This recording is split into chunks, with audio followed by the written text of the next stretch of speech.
اونچی کس چیز کے لیے؟ کیونکہ دلیل حرمت کے لیے ہوتی ہے، دلیل حلت کے لیے نہیں ہوتی۔ حرمت کے معنی کسی چیز کو حرام یا منع ثابت کرنا، اس کے لیے دلیل چاہیے، حلال ہونے کے لیے دلیل، کیونکہ اگر اس کے بارے میں شریعت خاموش ہے تو وہ مباح ہے، حلال ہے، جائز ہے۔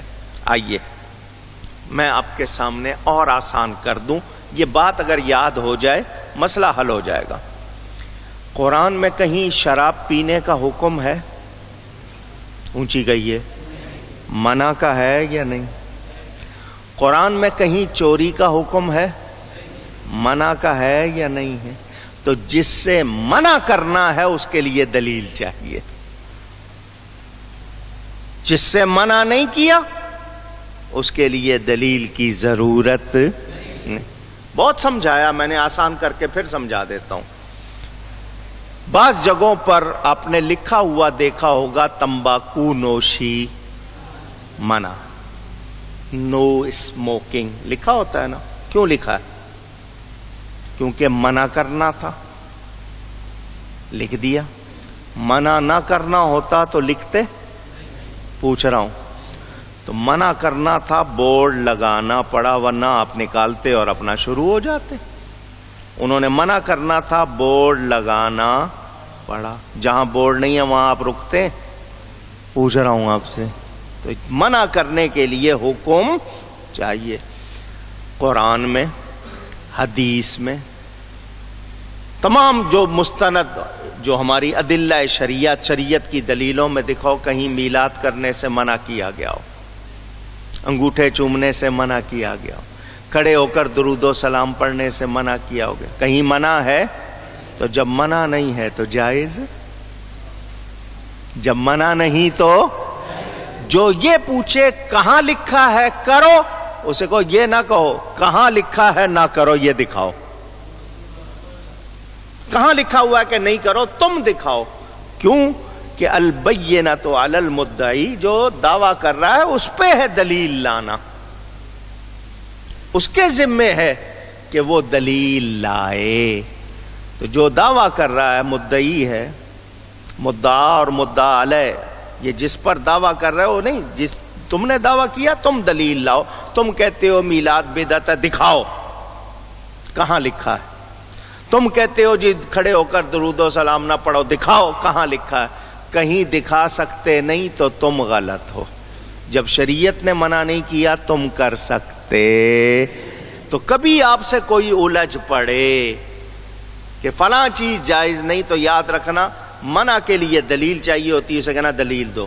وہ اگر یہ پوچھے کہاں لکھا ہے کرو، اس کو اس کے لیے دلیل کی ضرورت، منع کے لیے ضرورت ہے، دکھاؤ۔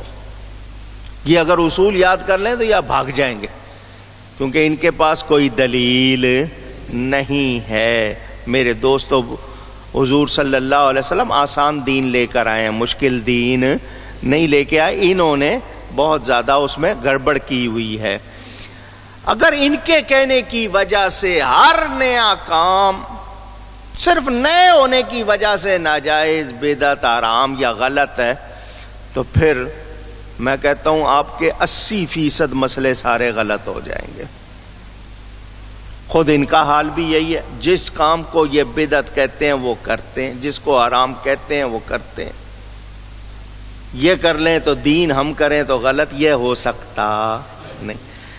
ان کا کوئی بڑا نبی کو یا کہہ کے پکارے، حضرت علی کو یا کہہ کے پکارے، مشکل کشا کہہ کے پکارے تو درست، ہم پکاریں تو شرک، یہ ہو سکتا نہیں۔ سلاسل طیبہ کتاب کا نام ہے، لکھنے والے حسین احمد صاحب، جن کو یہ مدنی کہتے تھے، وہ ٹانڈوی، ٹانڈا کے رہنے والے، مدینہ چلے گئے تھے تو مدنی انہوں نے لکھنا شروع کر دیا۔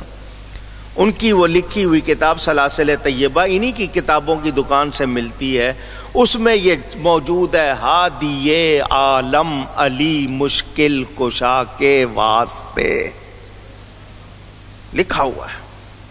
مسجد میں بیٹھا ہوں، قرآن شریف میرے سامنے رکھا ہے، غلط ہو تو لاؤ۔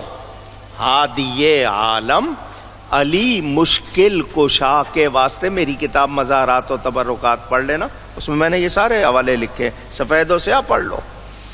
تم علی حضرت علی کو مشکل کشا لکھ دو تو درست، میں پکاروں تو کیوں غلط؟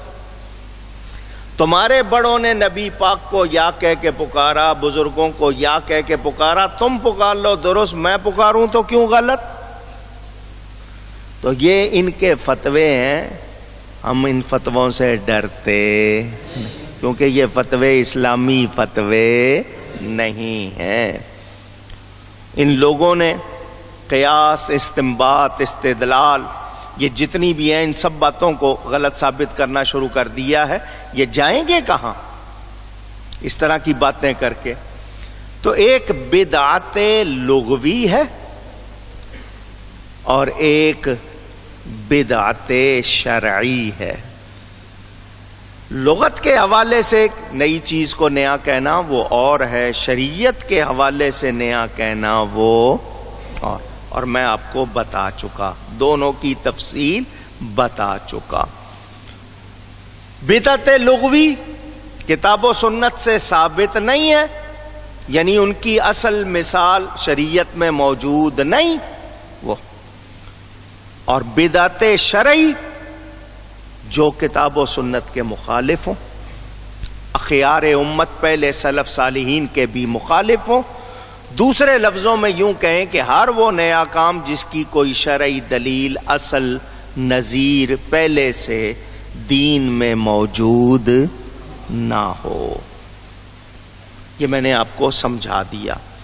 بدعت حسنہ، بدعت سیئہ، یہ ایک بہت لمبی بحث، میں نے کہا نا میں ایک ایک موضوع لے لوں تو 5-6 جمعے لگ جائیں، میں ایک ایک بات سمجھانے کو تیار ہوں۔ خلاصہ پیش کر رہا ہوں کہ دین میں حالات کے تحت دین کے کسی مقصد کو پورا کرنے کے لیے بہت سے کام کیے جاتے ہیں، وہ بدعت، کیونکہ ہم دین میں اضافہ نہیں کر رہے، اس چیز کو حاصل کرنے کے لیے وہ چیزیں اختیار کر رہے ہیں۔ میں نے آپ کو تھانوی صاحب کا خود واقعہ سنا دیا کہ طبیب نے نسخہ لکھا شربت بنفشہ، بازار میں نہیں مل رہا، تو اب بنفشہ لینا ہے، چینی لینی ہے، پانی لینا ہے، لکڑی لینی ہے، ماچس لینی ہے، برتن لینا ہے، چولہا لینا ہے، تو یہ ساری چیزیں بنفشے میں اضافہ ہیں یا بنفشے کے لیے ہیں؟ پوچھ رہا ہوں، بنفشہ بنانے کے لیے ان کو کرنا ہے، تو یہ ساری چیزیں کیا اس نسخے میں اضافہ کہلائیں گی؟ نہیں، اس کو حاصل کرنے کے لیے ہوں گی۔ تو آج جتنی بھی ایسی باتیں ان کو یہ بدعت کہنے والے پہلے اپنے بڑوں پر سوچیں، خود اپنے اعمال کو دیکھیں، غور کریں، ورنہ لسٹ ہمارے پاس بھی ہے، جو کام صحابہ نے نہیں کیے، تابعین نے نہیں کیے، یہ کیوں کر رہے ہیں؟ پھر آئیں، جو ثابت نہیں ہے تو ان میں صرف لفظوں کی بحث ہے، یہ آج تک ثابت کر سکے نہیں، کر سکتے بھی نہیں۔ تو میرا آپ کو پیغام یہی ہے کہ جو ہرگز غلط نہیں ہے، ان کے کہنے سے غلط نہیں ہو سکتا۔ ہم نے شریعت کو ماننا ہے، ان کو نہیں۔ ہم سنیں گے جو شریعت کے مطابق نہیں ہے، وہ لاکھ یہ کہتے رہے ہم سننے کو تیار نہیں۔ پھر کہتے ہیں جی جب یہ بدعت حسنہ اور سیئہ یہ تقسیم کیسے ہو گئی؟ تو تقسیم تم نے کہاں کہاں کتنی کی ہے وہ میں بتاؤں؟ جہاں تم تقسیم کرنے آتے ہو وہاں کتنی تقسیم کر دیتے ہو؟ تو یہ نبی پاک کے ارشاد میں، اور وہ ارشاد میں آپ کو سنا چکا ہوں، من سن سنتن حسنتن فلہ اجرھا، اور دوسرے من ابتدع بدعتن فلہ وزرھا۔ تو یہ حسنہ اور سیئہ کے الفاظ قرآن میں بھی ہیں، حدیث میں بھی ہیں، ہم نے کوئی اپنی طرف سے ایجاد نہیں کیے ہیں۔ تو پھر سن لیں، جس کی اصل شریعت میں موجود نہیں وہ نیا کام بدعت ہے، اور جس کی اصل موجود ہے وہ شرعن بدعت۔ اونچی کہیے، یاد ہو جائے گی یہ بات، یہ آپ نے یاد رکھنی ہے، اس کے بعد یہ آپ کے سامنے ٹھہر سکتے نہیں۔ اب کس کس چیز کو کس کس نے بدعت کہا ہے؟ واجبہ، مستحبہ، مباحہ، مندوبہ، یہ ساری قسمیں ان کی کتابوں میں بھی موجود ہیں. میں نے آپ کو بوادر و نوادر کا حوالہ پڑھ کے سنایا تھا، تھانوی صاحب نے بھی لکھا. اب میں آپ کو حضرت عبداللہ ابن مسعود رضی اللہ تعالی عنہ کی بات سنا رہا ہوں، دھیان سے سن لیں. مسند احمد میں بھی ہے اور دیگر کتابوں میں موجود. ان کی بات دھیان سے سن لو. جس کام کو عام طور پر مسلمان اچھا جانے وہ اللہ کے ہاں بھی اچھا ہے. صحابی رسول کیا کہہ رہے ہیں کہ بالعموم عام طور پر مسلمان جس کام کو اچھا جانے وہ اللہ کے نزدیک بھی اچھا ہے، اور جس کو مسلمان برا جانے وہ اللہ کے نزدیک بھی. میلاد کو مسلمان برا جانتا ہے، کیا جانتا ہے؟ تو اللہ کے نزدیک بھی نبی کی تعظیم. لیتے جاؤ اس پر. تو یہ ایک ہمارے سامنے اصول بھی آ گیا. تو اور حضور صلی اللہ علیہ وسلم کا ارشاد کہ میری امت گمراہی پر جمع نہیں ہوگی، تو ہم اچھی طرح جانتے.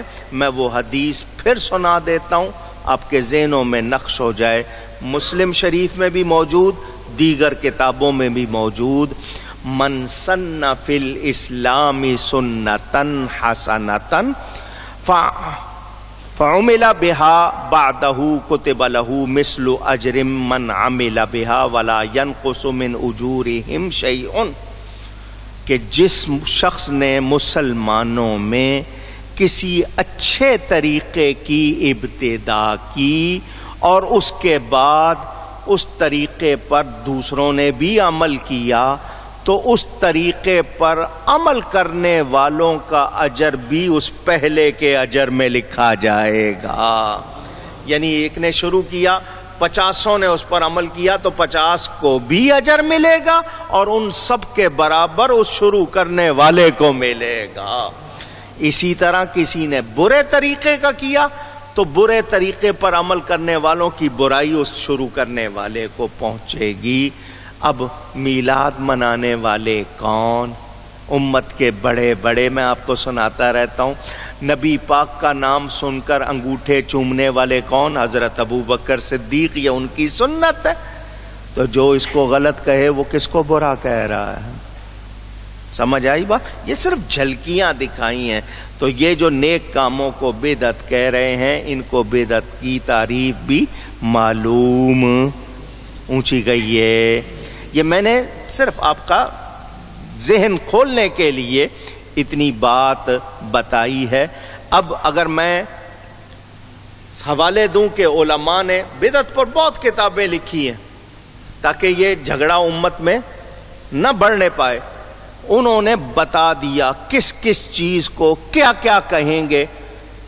امام عز الدین بن عبد السلام، ان کی کتاب قواعد الاحکام اس میں موجود ہے. امام نووی کو دیکھ لیں، بڑے بڑے اماموں نے اس پر لکھا ہے.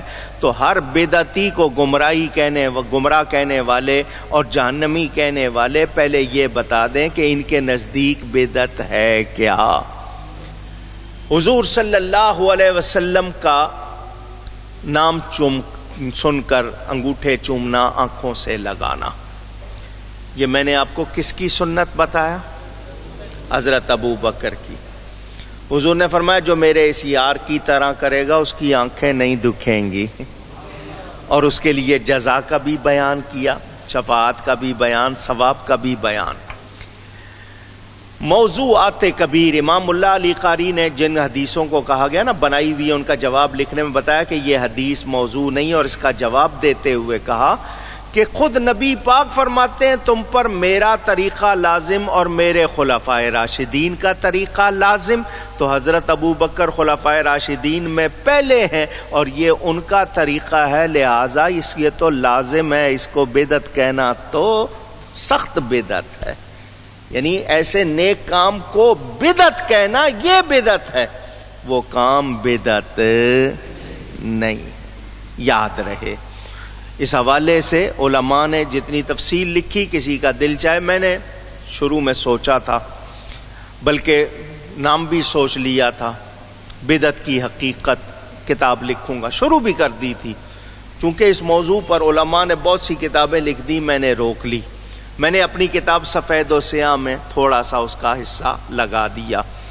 اب علامہ حلبی ضرورت پڑے گی انشاءاللہ، اللہ نے توفیق دی لکھ دوں گا، ورنہ میں نے آپ کو بتا دیا۔ محفل میلاد کے حوالے سے سیرت حلبیہ، اصل کتاب عربی میں ہے، ترجمہ بھی انہوں نے کیا ہے، جو بدعت کرتے پھرتے ہیں نا، انہوں نے ترجمہ کیا، بازار میں ملتی ہے، ان کے حوالے سے سن لو۔ میلاد شریف کے وقت حضور کی جب ولادت کا بیان ہوتا ہے، عرب میں رواج ہے وہ اٹھ کے کھڑے ہو جاتے ہیں۔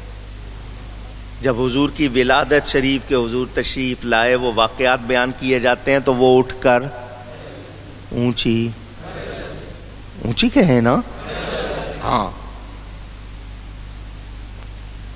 لوگوں نے فتویٰ لگایا کہ یہ بدعت ہے، اس کی کوئی اصل نہیں، انہوں نے جواب لکھا، سیرت الحلبیہ میں اس کا جواب لکھا۔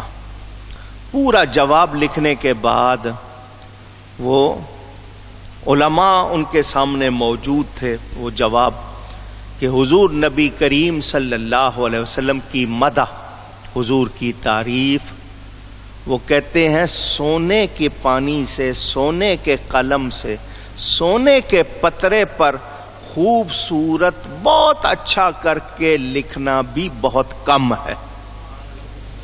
نبی کی شان اس سے بھی اعلیٰ ہے، یعنی ہمارے نزدیک مہنگی ترین چیز سونا ہے نا، تو سونے سے لکھو، سونے کے کاغذ پر لکھو اور سونے کے قلم سے لکھو، تب بھی حق ادا ہو سکتا نہیں۔ وہ کہتے ہیں اگر ہم حضور کے ذکر جمیل کے وقت سردار ہوں، امیر ہوں، وزیر ہوں، صفیں بنا کر کھڑے ہو جائیں، یا گھٹنوں کے بل ہوتا ہے نا، ایک ہوتا پورا پاؤں کے بل سیدھا کھڑا ہونا، ایک ہوتا گھٹنوں کے بل، ایسے بھی ہو جائیں تو یہ ادب پورا۔ وہ یہ کہہ رہے تھے، سب کے سب اٹھ کے کھڑے ہو گئے، وہ یہ پڑھ رہے تھے شعر اور سب کے سب اٹھ کر کھڑے ہو گئے، سب پر کیفیت طاری ہو گئی۔ اس دن سے انہوں نے طریقہ بنا لیا اور انہوں نے جواب لکھا۔ کسی بڑے بڑے علماء موجود تھے، کسی نے بدعت کا فتویٰ اونچی، آج اگر کوئی دے لے تو اس کی کیا حیثیت ہے؟ یہ محبت ہے، یہ تمہارے فتووں سے ختم ہو سکتی نہیں۔ محبت کرنے والوں کو دلیلوں کی ضرورت نہیں ہے۔ تو ان چیزوں پہ بدعت کہنے والوں ذرا اپنے آپ کو سوچ کے رکھو۔ میں نے یہ آپ کو صرف تھوڑی سی باتیں سنائی ہیں، اس کا مقصد کیا تھا کہ آپ لوگ ذہنی طور پر پریشان نہ ہوں۔ خلاصہ کہتے ہیں شرک سب سے بڑا گناہ اور شرک کے بعد بدعت سب سے بڑا گناہ۔ شرک والا توبہ نہ کرے بخشش نہیں ہو سکتی، باقی گناہوں والا بغیر توبہ کے بھی مرے تو سزا کاٹ کے، یا اللہ چاہے تو بغیر سزا کے معاف کر دے، لیکن شرک وہ گناہ ہے کہ بغیر توبہ کے بخشش نہیں۔ اس کے بعد بڑا گناہ بدعت کہتے کس کو ہیں یہ میں نے آپ کو بتا دیا۔ یہ کہتے ہیں جو حضور کے زمانے میں نہیں تھی اور اب ہے وہ بدعت ہے۔ کوئی کون سی چیز بچے گی؟ یہ مسجدوں کی آرائش ہو رہی ہے، قرآن کریم رنگین کاغذوں پہ چھپ رہا ہے، ترجمے چھپ رہے ہیں، تفسیر چھپ رہی ہے، ختم بخاری ہو رہا ہے، بینر چھپ رہے ہیں، مدرسوں میں پیریڈ ہیں، کتابیں ہیں، ان میں باب بندے ہوئے ہیں۔ میں نے کہا نا پوری ایک تفصیل ہے، بچے گی کیا چیز؟ یہ سب کچھ حضور صلی اللہ علیہ وسلم کے ظاہری زمانے میں نہیں تھا۔ مائک تھا، اسپیکر تھے، کیا کچھ ہو رہا ہے؟ میں نے کہا نا اس طرح ایک تفصیل بنے گی تو وہ ان لوگوں کے کہنے۔ اصل تعریف کیا ہے؟ وہ نیا کام جس کی اصل شریعت میں نہ، دین میں اصل موجود ہے تو اس کو بدعت کہہ سکتے نہیں۔ یہ آپ کو یاد کرا دیا، مثالیں دے دی، سمجھا دیا، مختصر کر کے. اگر تسلی نہیں ہوئی مجھے بتانا، میں 10 جمعے کہیں گے انشاءاللہ لگا دوں گا اور آپ کو بدعت سمجھا دوں گا. ان کے فتوے درست نہیں اور ہم بدعتی نہیں. الحمدللہ ہم اہل سنت ہیں، ہم اہل سنت ہیں، اہل بدعت نہیں. ایک واقعہ تھانوی صاحب نے بھی لکھا ہے، مجھے جتنا یاد ہے اتنا سناتا ہوں. واقعہ ہے حضرت شاہ ابو المعالی رحمت اللہ علیہ کا واقعہ. تھانوی نے بھی لکھا ہے جتنا مجھے یاد ہے. یہ حضرت شاہ ابو المعالی بہت بڑے بزرگ ہوئے ہیں سینکڑوں برس پہلے. ان کے خلیفہ تھے حضرت میراں بھیک شاہ صاحب ٹھسکوی رحمت اللہ علیہ. واقعہ میں نے آپ کو کئی مرتبہ سنایا اگر یاد ہو. یہ حضرت شاہ ابو المعالی قادری رحمت اللہ علیہ بڑے بزرگ تھے. گاؤں میں آئے تو حضرت میراں بھیک شاہ صاحب سید ہیں، سید محمد سعید نام ہے غالباً آپ کا. میراں بھیک شاہ مشہور ہیں، ان کا کلام بھی ہے گیان لہر کے نام سے. چھوٹے سے بچے تھے. گاؤں میں جب کبھی اللہ والے آتے تھے تو اللہ والے کی زیارت کے لیے گاؤں والے سڑک کے دونوں طرف کھڑے ہو جاتے تھے. زیارت بھی ہوگی، تعظیم بھی ہوگی. کہ اللہ والوں کو دیکھنا، کس کو؟ محبت سے کہو گے تو بات سناؤں گا ورنہ نہیں سناؤں گا. اللہ والے کو محبت سے دیکھنا، اس کے لیے ہمارے پیاروں کا بڑوں کا کہنا ہے جس نے بخشے ہوئے کو دیکھ لیا وہ بھی بخشا گیا.